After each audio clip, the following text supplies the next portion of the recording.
Most people have watched baseball on TV, and plenty have watched it in person.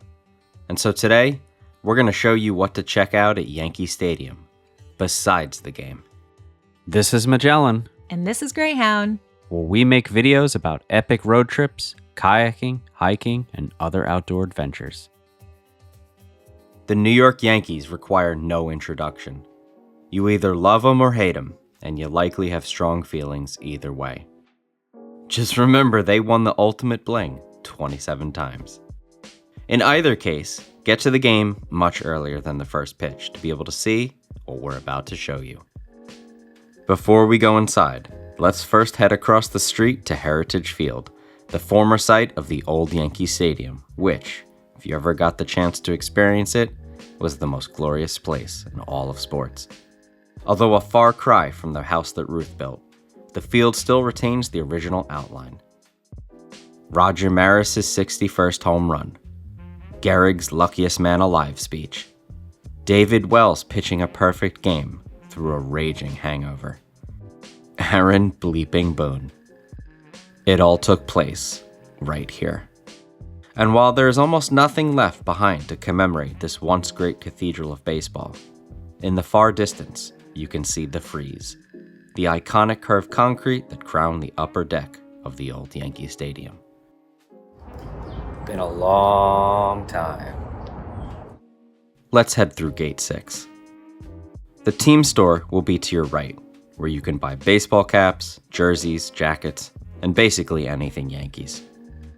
To your left of Gate 6 is the Great Hall, a concourse that runs between Gates 4 and 6 and features 7-story ceilings, vaulted arches, and the banners of Yankee legends.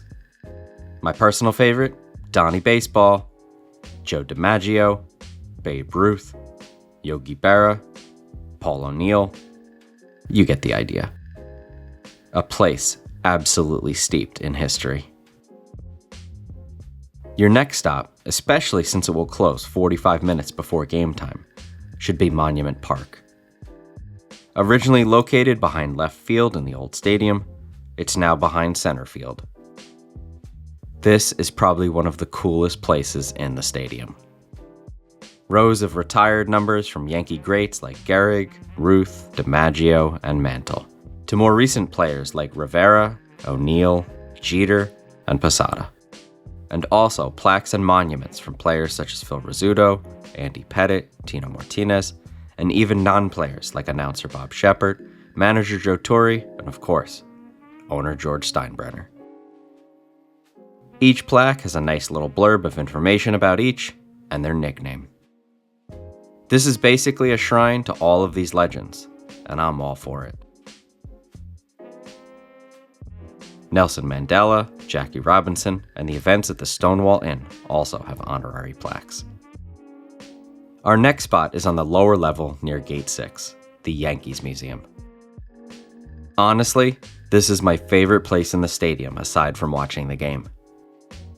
Supposedly it's open during the game, but I wouldn't know that.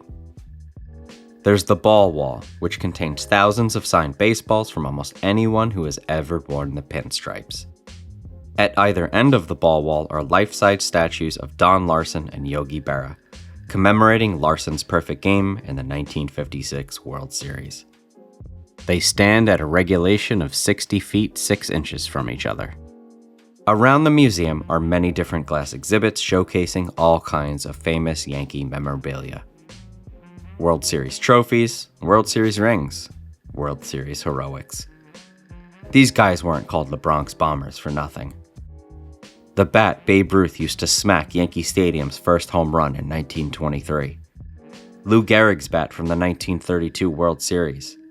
Reggie Jackson, Mr. October, and his bat that he slugged 3 dingers in the 1977 World Series. Mickey Mantle, who came 18 inches from launching the first home run out of Yankee Stadium. This is Thurman Munson's locker, whose life was tragically cut short in a plane crash.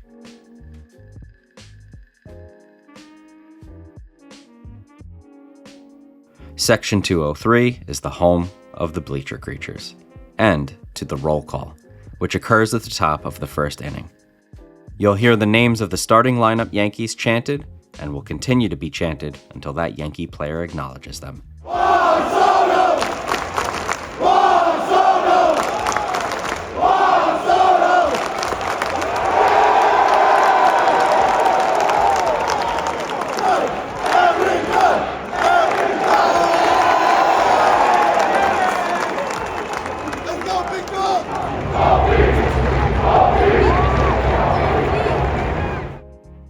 These days, the Bleacher Creatures are still a highly passionate set of loyal and devoted fans.